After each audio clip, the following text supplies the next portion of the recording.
Well, good afternoon and welcome everybody. Gary Beck, Maximum Wellbeing. Midday here on the Sunshine Coast and the sun's shining. Really, we should all be out enjoying the sun, getting some vitamin D and making sure our immune system is pumping along. But I thought I would come back on here live and talk a little bit more about magnesium, become our favourite topic just of the last little while. And it's a favourite because it affects us all. Of course, I've talked already about the numbers of the general population that are not getting enough magnesium. We've covered off some of the sort of basics about how magnesium is used, why it's important, what sort of things can go awry. And I'm just going to cover off a couple of those areas again, or just go into a little bit more depth, because there's well, even a new research, a bit of research has come through, I thought that I would make mention of, because it's quite pertinent. And for me, I think it's helpful if we have a little bit of science from time to time backing things up. So 2 areas, our heart, so heart health, cardiovascular health, whatever you want to term it, and sleep. Sleep, of course, is something that we all must do, and something that unfortunately a lot of us struggle to get good quality sleep. Good quality sleep or sleep deprivation is a very slippery slope to illness and disease.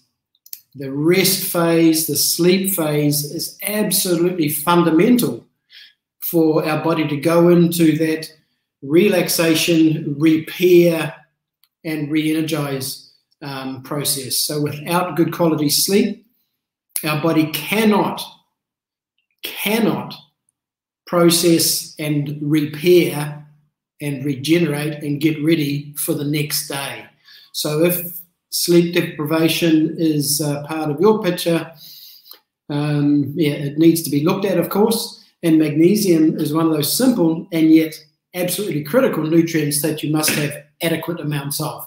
And of course, if that sleep cycle continues to be disturbed or disrupted and you're not getting the good quality sleep, you go into that place where you start to burn off or use more of the stored magnesium. So it's another one of those really double-edged swords. You go down that path where it may be partly associated with not enough magnesium to begin with, and then because of the additional stress and anxiety on the body, you start to deplete those reserves even more, and it just makes it worse. The whole body just gets bunched up and doesn't perform. So sleep is a really good one. And there's a couple of ways I want to mention how sleep and magnesium are interconnected.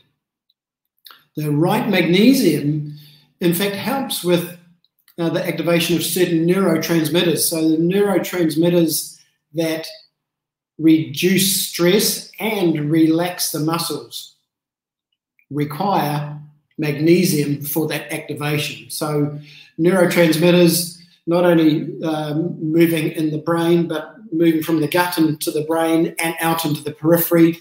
So if we're not getting the right neurotransmitters doing their job, we can't help our system relax and relax our muscles. So that transition from being awake to falling asleep faster relies on the neurotransmitters. It also relies on melatonin. So we all know about melatonin. Melatonin's that little sleep hormone that we produce at night. Some of us can benefit from actually taking melatonin in a supplemental form, because there's lots of things that will actually diminish its production internally. One of those is age. Unfortunately, as we age, we tend to produce less melatonin. And magnesium, once again, is a critical nutrient for optimizing the release of melatonin before and during the sleep cycle. So, if we don't have the magnesium doing its job, we're not going to get an appropriate release of serotonin, and that's going to make it difficult for us to get to sleep and have a good night's rest. And there's other things that the magnesium does regards its suppressing of the different hormones that can add stress and even depressive states or mood disorders or sadness, which also can inhibit that good quality sleep. So I can't, state enough how absolutely fundamentally important good levels of magnesium are for us all. It's going to, not enough magnesium is going to disrupt your thought processes, going to potentially create negative thoughts, which are going to affect your sleep. And of course, we know that sleep is one of those things that most people, when we add in a little bit too much stress, they're going to have difficulties with getting good quality sleep. So, don't forget your magnesium. Magnesium taken in the evening in particular, if required, will certainly make a difference for a lot of people to help just take some of the edge off, to help the body relax, to help those neurotransmitters do their thing, to get us back into that state of relaxation so we can actually get a good night's sleep. So, that's a bit about sleep. I want to now just flick across to the other topic of today, and that is about the heart.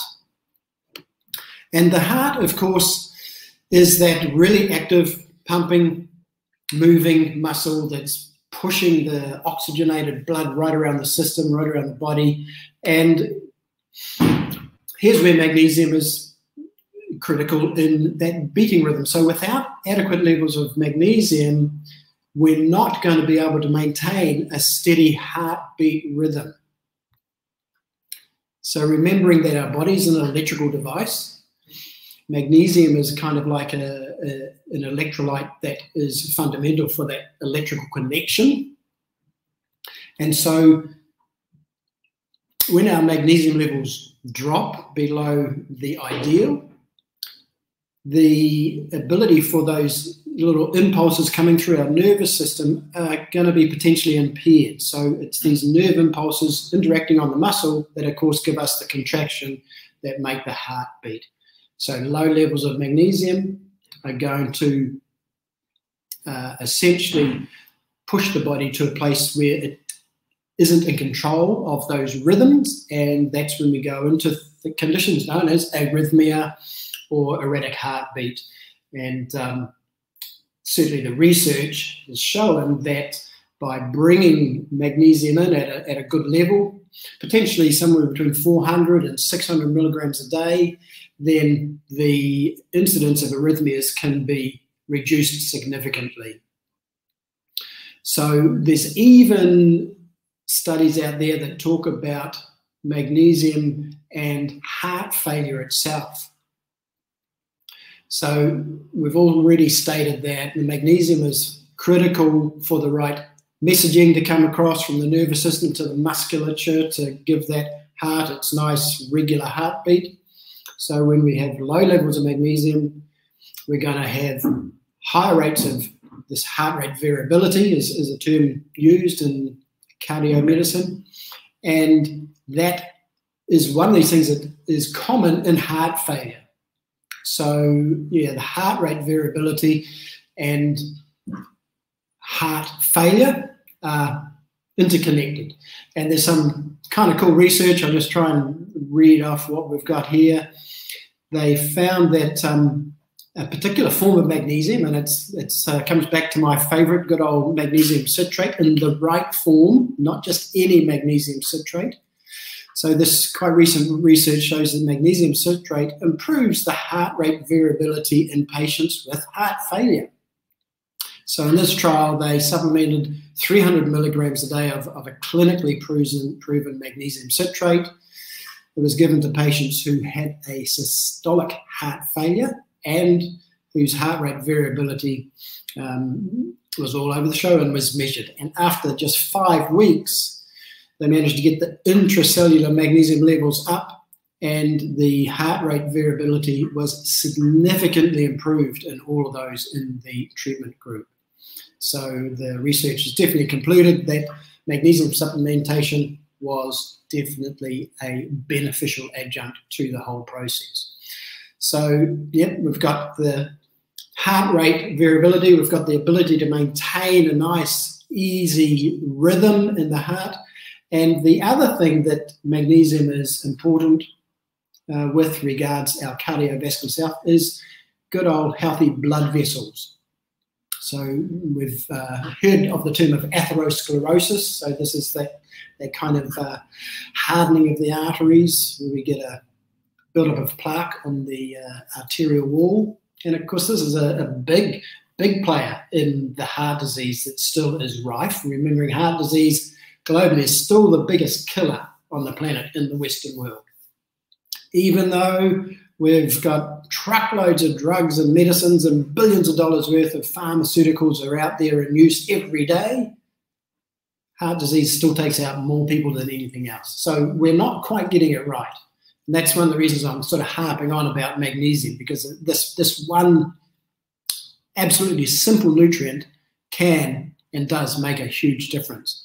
So magnesium has been shown to be beneficial in helping to prevent atherosclerosis. So there are other things that need to be put into the picture, but the magnesium is one really important one. So it actually helps to maintain the functional integrity of the walls of our blood vessels.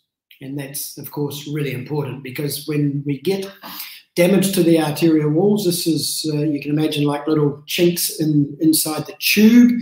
When we get this happening, this allows the plaque to more readily build up inside the blood vessel and leads to clogging up of the arteries. So keeping magnesium up is really important. So they had some interesting research in Germany over a really large 5-year population-based study. They found that low levels of magnesium were associated with a significantly higher mortality rate from cardiovascular disease, including atherosclerosis. So, yeah, it's out there. The science is there.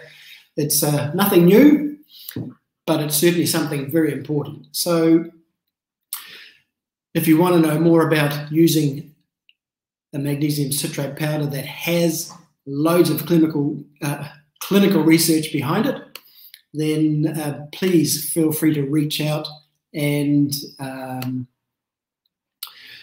yeah, we can get some out to you. Magnesium citrate in a powder form. The brand that I prefer to use is known as Diasporal. It is a practitioner-only product, so you can't just go down to the store and buy it. But of course, if you speak to us, we can certainly ship it out to you, whether you're on this side of the Tasman or the other side of the Tasman. We can get our suppliers to get it out to you, no problem. Anyway, that's enough from me today. That's quite a long talk. So I hope it hasn't been too overwhelming for you. And I thank you for listening, and I wish you a wonderful day. Bye for now.